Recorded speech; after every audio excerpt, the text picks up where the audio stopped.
Hello students, today we will study about the subject pharmacology and toxicology and the topic for today is drugs acting on ANS या फिर drugs acting on autonomic nervous system. तो इसमें आज हम पढ़ेंगे adrenergic drugs के बारे में, सिंपैथोमाइमेटिक ड्रग्स के बारे में। दोनों एक ही चीज़ हैं। एड्रिनर्जिक ड्रग्स को सिंपैथोमाइमेटिक ड्रग्स भी कहते हैं क्योंकि ये सिंपैथेटिक नर्वस सिस्टम जैसा एक्शन उत्पन्न करते हैं, एक्शन शो करते हैं, प्रोड्यूस करते हैं। इस वजह से हम इन्हें सिंपैथोमाइमेटिक ड्रग्स भी कहते हैं। और ये एड्रिनर्जिक रिसेप्टर्स के साथ मिलकर एड्रिनलीन न्यूरोट्रांसमीटर जैसा कार्य करते हैं, इसलिए इनको एड्रिनर्जिक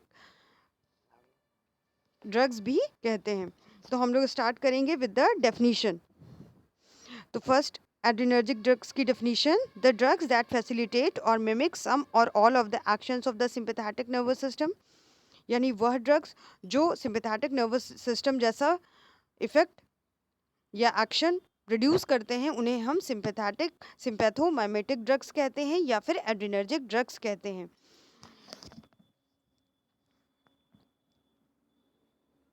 ये सिंपैथेटिक नर्वस सिस्टम को स्टिमुलेट करते हैं और सिंपैथेटिक नर्वस सिस्टम के जो न्यूरोट्रांसमीटर्स हैं, एड्रिनलीन, नॉरएड्रिनलीन, उनके रिलीज को भी बढ़ाते हैं, जिसकी वजह से सिंपैथेटिक नर्वस सिस्टम अपना एक्शन उत्पन्न करता है, अपना एक्शन प्रोड्यूस करता है। तो ये ड्रग्स या तो फैसिलिटेट करते हैं सिंपैथेटिक नर्वस सिस्टम के एक्शन को या फिर मिमिक करते हैं, यानी कि उस जैसा एक्शन उत्पन्न करते हैं। ये ड्रग्स एड्रिनर्जिक रिसेप्टर्स के साथ जुड़कर अपना फार्माकोलॉजिकल एक्शन प्रोड्यूस करते हैं। इन ड्रग्स को सिंपैथोमाइमेटिक ड्रग्स भी कहते हैं या सिंपली सिंपैथोमाइमेटिक्स भी कह सकते हैं। Next is pharmacological actions. Adrenaline is the prototype. तो जो फार्माकोलॉजिकल एक्शंस हैं वो सारे एड्रिनर्जिक ड्रग्स के हैं, लेकिन मेन जो है फार्माकोलॉजिकल एक्शन है वो एड्रिनलीन न्यूरोट्रांसमीटर या एड्रिनलीन ड्रग का है। तो एड्रिनलीन अल्फा 1, अल्फा 2, बीटा 1 और बीटा 2 रिसेप्टर्स पे मेनली एक्ट करता है और अपना फार्माकोलॉजिकल एक्शन उत्पन्न करता है। तो पहला है CNS, central nervous system. Central nervous system पे एड्रिनलीन का क्या प्रभाव है? इन क्लिनिकली यूज्ड डोज, यानी कि जो थेरापेटिक यूज्ड डोज है उसका CNS पर कोई प्रभाव नहीं पड़ता है, उस पर CNS पे कोई प्रभाव नहीं पड़ता है, CNS अपना नॉर्मल फंक्शन करता है। तो एड्रिनलीन का जो थेरापेटिक डोज है उस पे CNS पर कोई प्रभाव नहीं होता है। No effect of adrenaline in therapeutic dose या clinically use dose. Therapeutic dose और क्लिनिकली यूज डोज दोनों एक चीज़ है। थेरापेटिक डोज वो डोज होती है जो हम ट्रीटमेंट के दौरान पेशेंट को देते हैं, जो ट्रीटमेंट के दौरान उपयोग की जाती है उसे हम थेरापेटिक डोज कहते हैं। Cardiovascular system. Next is cardiovascular system, जिसको शॉर्ट फॉर्म में CVS कहते हैं। इसमें हम देखेंगे हार्ट पे इसका क्या प्रभाव पड़ता है, ब्लड वेसल्स पे इसका क्या प्रभाव पड़ता है और इन टर्न ब्लड वेसल्स के प्रभाव की वजह से ब्लड प्रेशर में क्या बदलाव आता है। तो पहला है हार्ट में बीटा 1 रिसेप्टर्स प्रेजेंट होते हैं। ये क्या करते हैं? हार्ट रेट को इंक्रीज करते हैं, फोर्स ऑफ कॉन्ट्रैक्शन को इंक्रीज करते हैं और कार्डियक आउटपुट को इंक्रीज करते हैं। तो जो increase in heart rate is known as positive inotropic effect, increase in force of contraction is known as chronotropic effect. जब हार्ट रेट हमारा इंक्रीज करता है तो इसे कहते हैं पॉजिटिव आइनोट्रोपिक इफेक्ट, और जब फोर्स ऑफ कॉन्ट्रैक्शन इंक्रीज करता है तो इसे कहते हैं पॉजिटिव कोनोट्रोपिक इफेक्ट।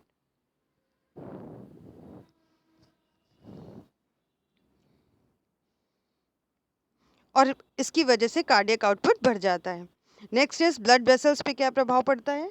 अल्फा 1 रिसेप्टर्स होते हैं पेरिफेरी में, अल्फा 1 रिसेप्टर्स प्रेजेंट होते हैं। पेरिफेरी मींस स्किन या म्यूकस मेम्ब्रेन में अल्फा 1 रिसेप्टर्स प्रेजेंट होते हैं। तो ये वॉसो कंस्ट्रिक्शन उत्पन्न करते हैं, यानी कि ब्लड वेसल्स को कॉन्स्ट्रिक्ट करते हैं स्किन और म्यूकस मेम्ब्रेन की। और बीटा 2 रिसेप्टर्स प्रेजेंट होते हैं डीप में यानी स्केलेटल मसल्स में, और ये क्या प्रभाव उत्पन्न करते हैं? वॉसो डायलिटेशन कॉज करते हैं। वॉसो डायलिटेशन मतलब dilates the blood vessels of skeletal muscles. तो इसको पहले क्या एक तरफ जो पेरिफेरी में हो रहा है वो वॉसो कंस्ट्रक्शन हो रहा है और डीप में क्या हो रहा है? वॉसोडाइलेटेशन, तो इसी इफेक्ट को कहते हैं डेल्स रिवर्सल इफेक्ट। तो वॉसोकंस्ट्रिक्शन अल्फा रिसेप्टर्स की वजह से होता है और वॉसोडाइलेटेशन बीटा 2 रिसेप्टर्स की वजह से होता है। ब्लड प्रेशर पे क्या प्रभाव आता है? तो ब्लड प्रेशर पे एड्रेनलिन बाईफेजिक प्रभाव उत्पन्न करता है। पहले इनिशियली क्या करता है, बीपी इंक्रीज होती है, इनिशियली इंक्रीज इन बीपी पहले क्यों बढ़ता है? क्योंकि वॉसोकंस्ट्रिक्शन ड्यू टू अल्फा रिसेप्टर्स की वजह से वॉसोकंस्ट्रिक्शन होता है स्किन और म्यूकस मेम्ब्रेन में, जिसकी वजह से ब्लड प्रेशर फॉल होता है, जिसकी वजह से ब्लड प्रेशर बढ़ता है। फिर उसके बाद वॉसोडाइलेटेशन होता है बीटा रिसेप्टर्स की वजह से और बीपी फॉल होता है, बीपी गिर जाता है, बीपी घट जाता है या डिक्रीज हो जाता है। तो initially increase in BP, vasoconstriction due to alpha receptors. BP increase किस वजह से होता है? Due to vasoconstriction. और बीपी फॉल क्यों होता है, बीपी डिक्रीज क्यों होता है? Due to vasodilatation. तो vasodilatation is due to beta receptors और vasoconstriction is due to alpha receptors. तो ये प्रभाव था एड्रेनलिन का कार्डियोवास्कुलर सिस्टम पे या सीवीएस सिस्टम पे। अब आते हैं स्मूथ मसल्स पर। स्मूथ मसल्स पर क्या प्रभाव है? जीआईटी गैस्ट्रोइंटेस्टाइनल ट्रैक्ट पर क्या प्रभाव है? यहाँ पर अल्फा 1 और बीटा 2 रिसेप्टर्स की वजह से प्रभाव उत्पन्न होता है। Pharmacological action is due to alpha 1 and beta 2 receptors. तो ये क्या करते हैं? They causes relaxation of smooth muscles of GIT. Smooth muscles जो इंटेस्टाइन की स्मूथ मसल्स हैं उनको डिक्रीज करता है, जिसकी वजह से मोटिलिटी ऑफ इंटेस्टाइन डिक्रीज हो जाती है या पेरिस्टाल्टिक मूवमेंट जो होता है वो स्लो हो जाता है। अब नेक्स्ट इज ब्रोंकाई। ब्रोंकाई पे क्या प्रभाव होता है? एड्रेनलिन एक पावरफुल ब्रोंकोडाइलेटर है। Adrenaline relaxes the bronchial smooth muscles. Bronchial smooth muscles को एड्रेनलिन रिलैक्स करता है एंड रिलीव्स द स्पाज्म, और स्पाज्म से भी राहत दिलाता है, स्पाज्म को भी कम करता है।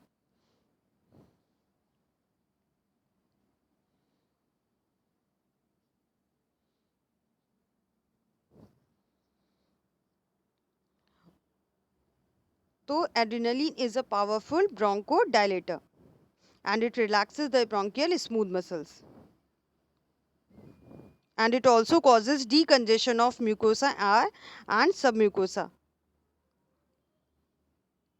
and bronchodilation effect is due to beta 2 receptors and decongestion effect is due to alpha 1 receptors. तो ब्रोंकाई की ये decongestion भी cause करता है due to alpha 1 receptor. Next is uterus. What is the effect of adrenaline on smooth muscles of uterus? Uterus की smooth muscles पर adrenaline का क्या प्रभाव होता है? तो uterus में जो प्रभाव होता है वो बीटा 2 रिसेप्टर्स की वजह से होता है। एड्रेनलिन में बीटा 2 रिसेप्टर्स प्रेजेंट होते हैं और ये क्या करते हैं? यूट्रस की स्मूथ मसल्स को रिलैक्स करते हैं। They relaxes the smooth muscles of uterus. Next is spleen. What is the pharmacological action of adrenaline on smooth muscles of spleen? So they cause contraction of smooth muscles of spleen, तो जिसकी वजह से क्या होता है? Circulation में, blood circulation में ज़्यादा एरिथ्रोसाइट्स या आरबीसी आ जाते हैं, ज़्यादा एरिथ्रोसाइट सर्कुलेशन में रिलीज होते हैं। लेकिन ये प्रभाव बहुत ज़्यादा ह्यूमंस में देखने को नहीं मिलता है, सिग्निफिकेंट नहीं है, बहुत ज़्यादा नोटिस नहीं किया जाता है। बाकी एनिमल्स में ये प्रभाव सिग्निफिकेंट होता है। नेक्स्ट इज आई पे क्या प्रभाव पड़ता है? आई पे एड्रेनलिन प्रोड्यूसेस मिड्रियासिस। आई पे एड्रेनलिन मिड्रियासिस प्रोड्यूस करती है। मिड्रियासिस क्या है? It is dilatation of pupil of eye. Eye की प्यूपिल का डायलेटेशन मिड्रियासिस कहलाता है। तो एड्रेनलिन एक मिड्रियाटिक एजेंट है, यानी एड्रेनलिन मिड्रियासिस उत्पन्न करता है और इंट्राऑकुलर प्रेशर को घटाता है और इंट्राऑकुलर टेंशन या प्रेशर को कम करता है। Skeletal muscles this effect is due to beta 2 receptors. और स्केलेटल मसल्स में एड्रेनलिन एसिटाइल कोलिन की रिलीज को बढ़ाता है, increases release of acetyl choline, जिसकी वजह से ट्विचिंग और ट्रेमर्स उत्पन्न होते हैं स्केलेटल मसल्स में। और एड्रेनलिन न्यूरोमस्कुलर, इसका मतलब एड्रेनलिन न्यूरोमस्कुलर ट्रांसमिशन को इम्प्रूव करता है।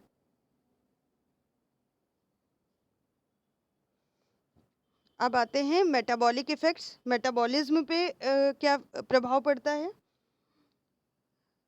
एड्रेनलिन का बहुत ज़्यादा प्रभाव पड़ता है कार्बोहाइड्रेट और फैट मेटाबॉलिज्म पे।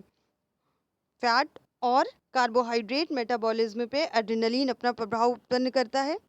और बीटा 2 रिसेप्टर्स की वजह से होता है ग्लाइकोजेनोलाइसिस। ग्लाइकोजेनोलाइसिस क्या है? Breakdown of glycogen into glucose. Glycogen का ब्रेकडाउन होता है ग्लूकोज में, जिसकी वजह से क्या हो सकता है? हाइपरग्लाइसीमिया, ग्लूकोज की मात्रा बढ़ती है इसलिए हाइपरग्लाइसीमिया हो सकता है। और अल्फा 2 रिसेप्टर्स की वजह से क्या होता है? ये इंसुलिन की रिलीज को घटाता है, इंसुलिन की रिलीज को कम करता है, जिसकी वजह से ग्लूकोज ग्लाइकोजन में कन्वर्ट नहीं हो पाता, परिवर्तित नहीं हो पाता, और इस वजह से भी हाइपरग्लाइसीमिया हो सकता है। तो मेटाबॉलिक इफेक्ट में ये है एड्रेनलिन प्रोड्यूसेस हाइपरग्लाइसीमिया, यानी कि increase blood sugar level, blood में ब्लड शुगर की जो मात्रा बढ़ जाती है।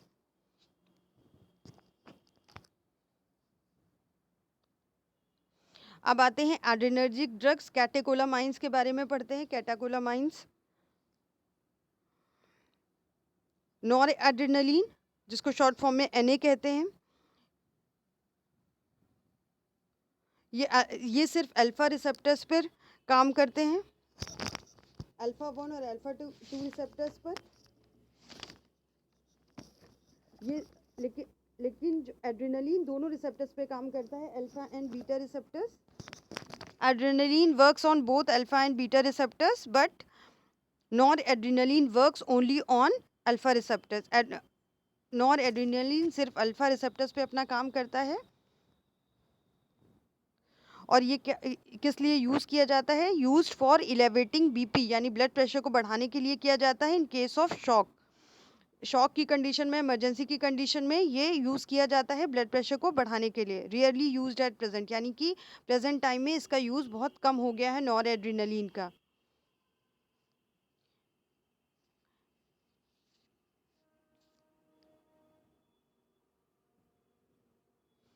Next is dopamine. डोपामीन तो ये किस किस रिसेप्टर्स पे काम करते हैं? डोपामीन रिसेप्टर्स पे भी काम करते हैं, एक्ट करते हैं। अल्फा और बीटा रिसेप्टर्स पर भी एक्ट करते हैं। तो डोपामीन किस रिसेप्टर्स पे काम करते हैं? Dopamine and alpha and beta 1 receptors पे they act on dopamine and alpha and beta 1 receptors. dopamine receptors in renal vessels, dopamine receptors कहाँ होते हैं? renal vessels में present होते हैं, जिसकी वजह से डायलिटेशन इन रीनल वेसल्स का डायलिटेशन होता है। ठीक है, रीनल वॉसो डायलिटेशन कॉज करते हैं, जिसकी वजह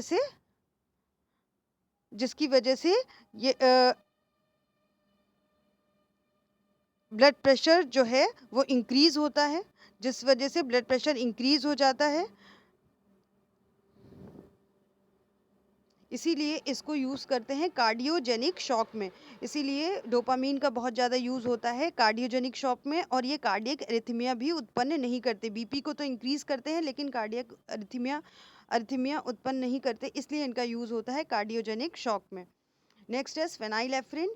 ये फेनाइलेफ्रिन का यूज़ किया जाता है आई ड्रॉप्स में, और ये मिड्रियाटिक एजेंट की तरह यूज़ किया जाता है। आईज में ये मिड्रियासिस उत्पन्न करते हैं, तो they are used as mydriatic agent. Next is isoprenaline. Isoprenaline is beta 1 selective drug. ये बीटा 1 सेलेक्टिव है, यानी only it acts on beta 1 receptors. ये सिर्फ बीटा 1 रिसेप्टर्स पर ही काम करते हैं। Used as bronchodilator and cardiac stimulant. ये ब्रोंकोडायलेटर की तरह यूज़ होते हैं और एक कार्डियक स्टिमुलेंट की तरह उपयोग किए जाते हैं।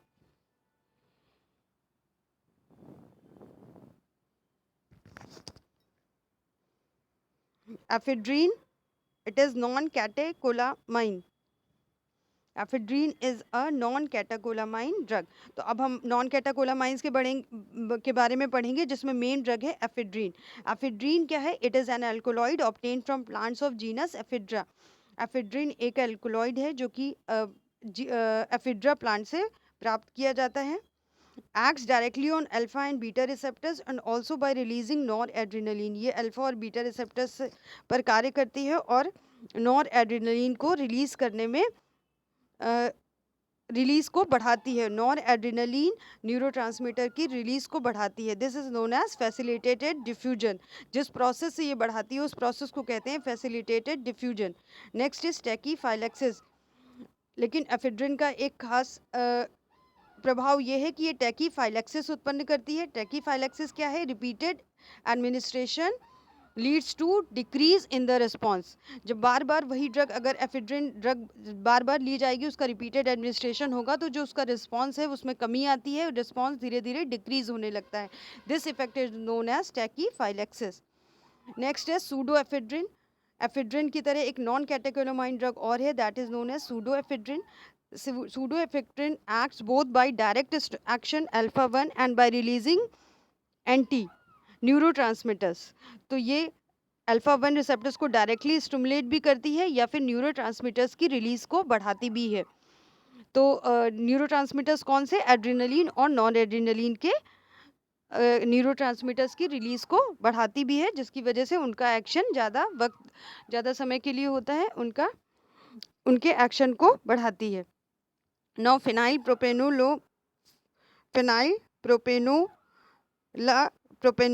प्रोपेनोलामीन, ठीक है, फिनाइल प्रोपेनोल अमीन, यानी कि ये भी एक ड्रग है जिसका सिमिलर इफेक्ट है एज एफेड्रिन। एफेड्रिन की तरह ही ये सेम इफेक्ट उत्पन्न करती है।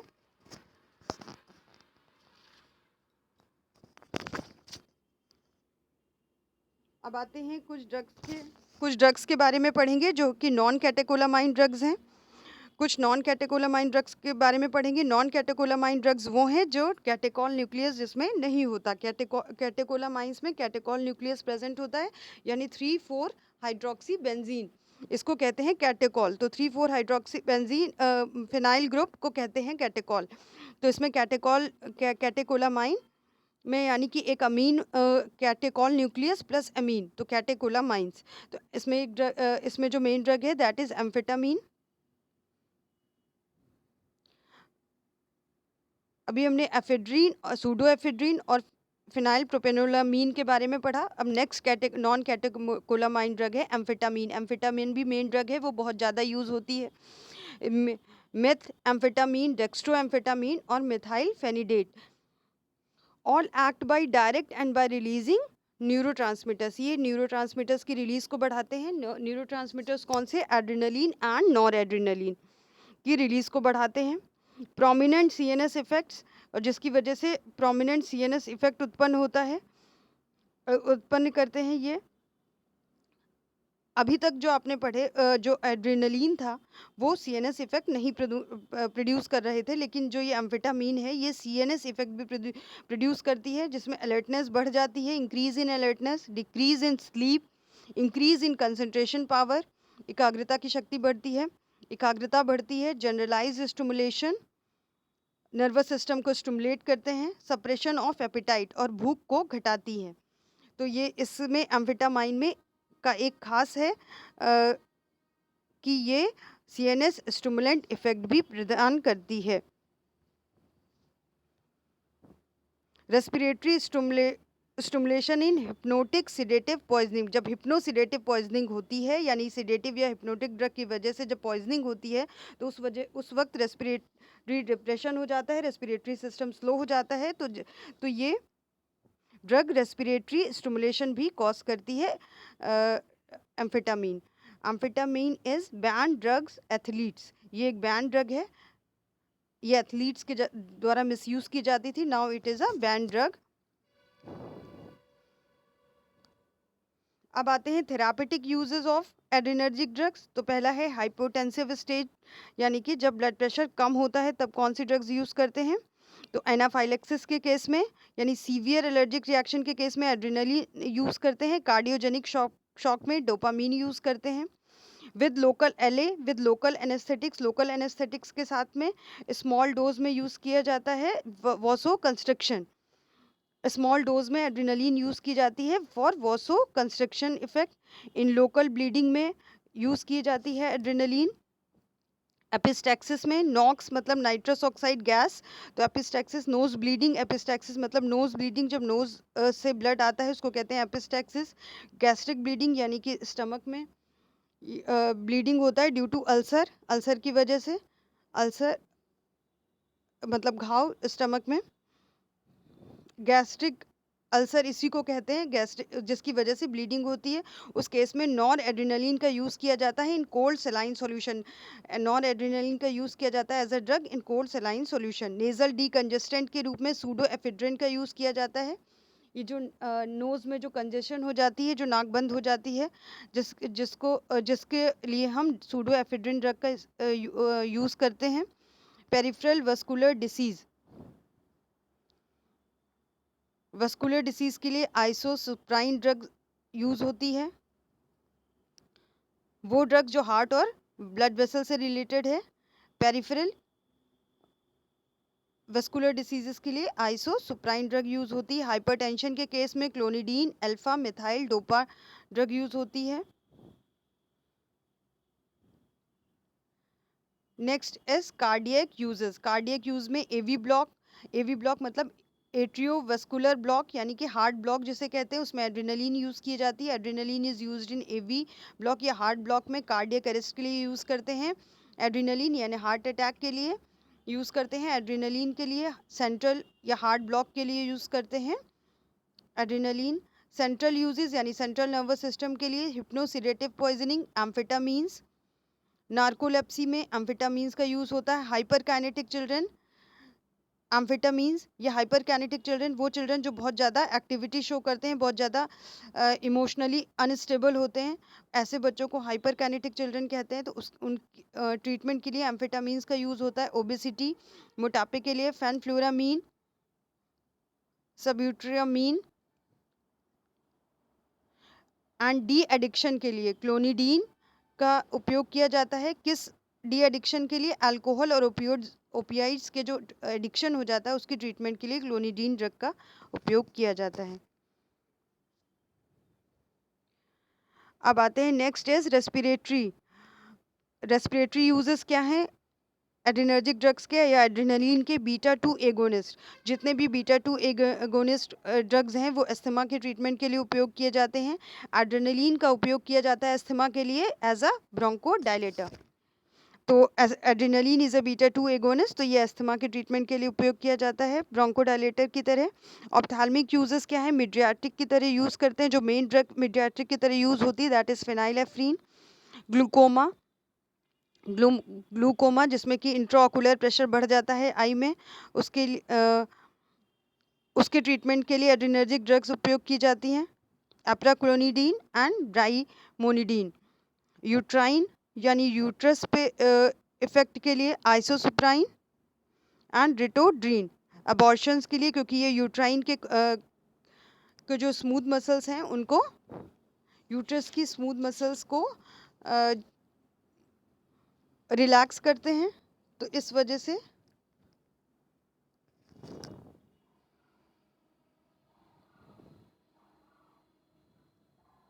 यानी अबॉर्शंस जो थ्रेटेंड एंड हैबिचुअल जो अबॉर्शंस होते हैं, अबॉर्शंस के ट्रीटमेंट के लिए थ्रेटेंड जो मतलब जो लाइफ थ्रेटनिंग है, जो खतरे वाले, और हैबिचुअल मतलब जो रूटीन में जो है उसकी वजह से जो मतलब रूटीन जो मतलब बार बार होते हैं रेगुलर, तो उस वजह से उसमें जो है ये ड्रग यूज़ की जाती है।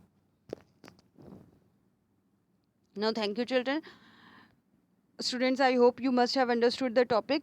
Go through the video, take it down in your notebook and learn it. Thank you so much, students.